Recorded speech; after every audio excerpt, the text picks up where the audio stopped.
What is up, Z Fighters? It's Manga Adventures, and I know I still have to do the finale of my What If Gohan Turned Super Saiyan guide, but I couldn't pass up the opportunity to collab with Anime Sage. I gave him this script idea, not expecting him to accept it, at all, but he did, and announced it would be released this Saturday. So I dropped everything and hurried to write, record, and edit part 2. If you guys like this enough, leave a like and a comment on Anime Sage's channel asking for more. With the introductions out of the way, please hurry up and watch part 1 on Anime Sage's channel because part 2 won't make sense without it. Let's get started, shall we?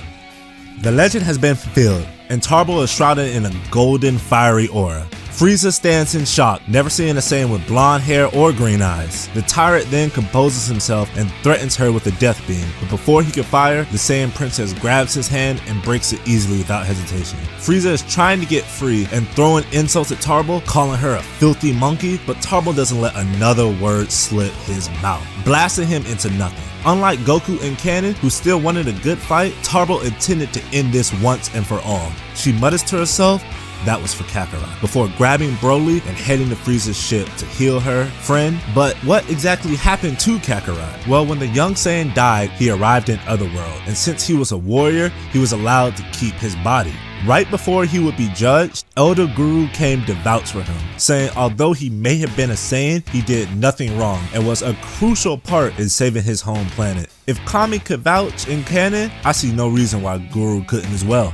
Kakarot is instructed if he wishes to train for the rest of his days, he must head down Snake Way and be a student of King Kai. He's excited, but the first question he asks was where are Tarble and Broly?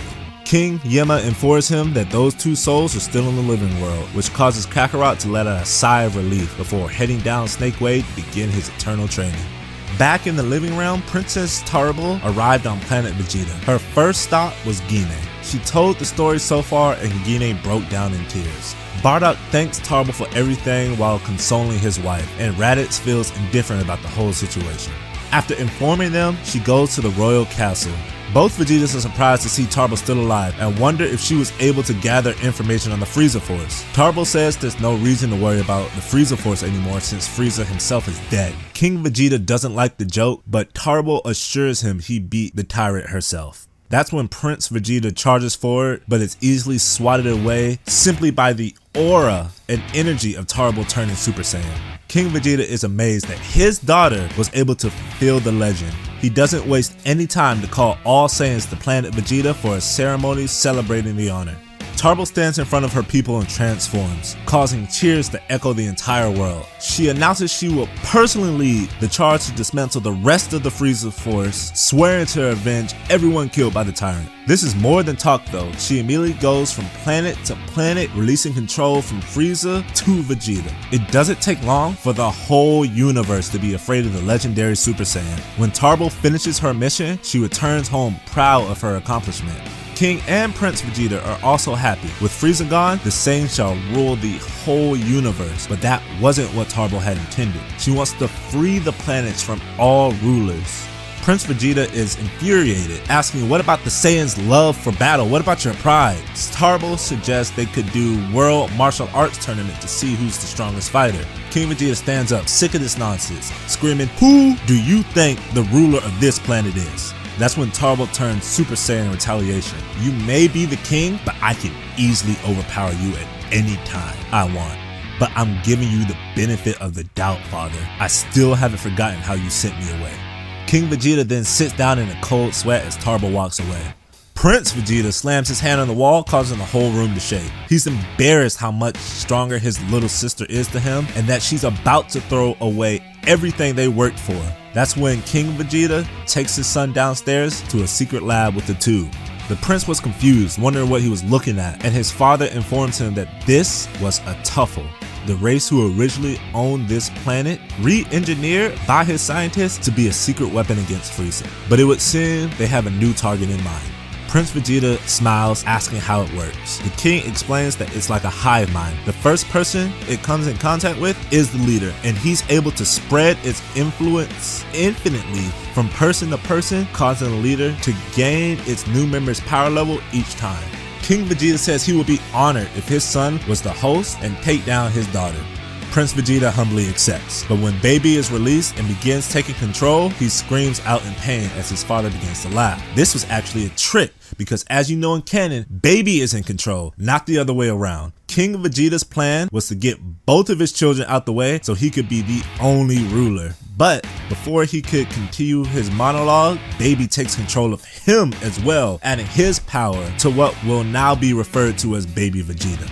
Baby Vegeta says he will be the only king of the planet. He then calls in all the elite cards to assimilate and absorb their energy as well. Baby Vegeta orders his soldiers to go out and take control of every planet under Saiyan control, assimilating all their energies. But to leave Tarble for last, he will make a show of dominance using the so-called legendary Super Saiyan as an example. It takes months and a lot of stealth, but Baby is able to slowly but surely assimilate each planet one by one, growing insanely powerful in the process. The only person he wasn't able to get to was Broly, because him and the princess were almost inseparable. The reason Tarble or Broly didn't notice is because, as seen in canon, Baby is able to let the original owner take semi-control, as seen with Trunks. So everyone seemed normal at the time.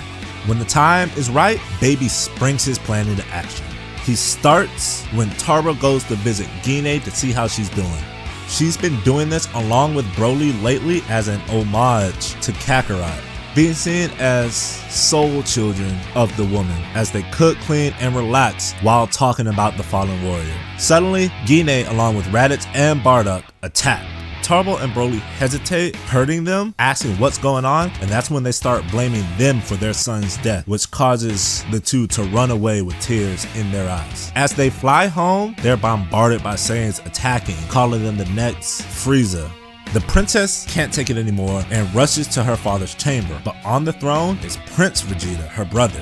"Where's father?" she asks, but Vegeta laughs, saying he's gone and that he's the new king.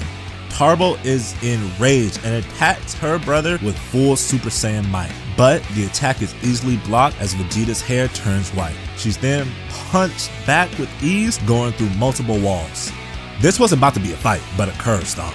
Baby had absorbed the energy of many planets and trained his hardest to master this body, going through many Zenkai boosts to obtain the power he has now. This dedication is fueled by the rage he has for Saiyans and wanting to see the disgusting race ended once and for all. Right when Tarble is about to be destroyed, Broly turns Super Saiyan himself, not wanting to lose his last friend. The battle starts off one-sided, but as you know, Broly gets stronger and stronger as he battles, eventually winning the fight by going berserk. Baby Vegeta says, "You won't be able to free everyone unless you kill your own brother. And we all know you're too soft for that." Tarble takes a deep breath before blasting away Baby. She didn't want to do this. She really didn't. But it was the only way to save not only her planet, but every planet under their rule. When she goes over to Broly to congratulate him on a job well done, he begins attacking her. He's still in his berserk state, and Tarble pleads for him to stop, saying she's tired of fighting. This gets through to Broly, but not enough to snap him back to normal. He then flies off in his berserk state. The battle is over. Much has been lost, but someone has been watching all this go down.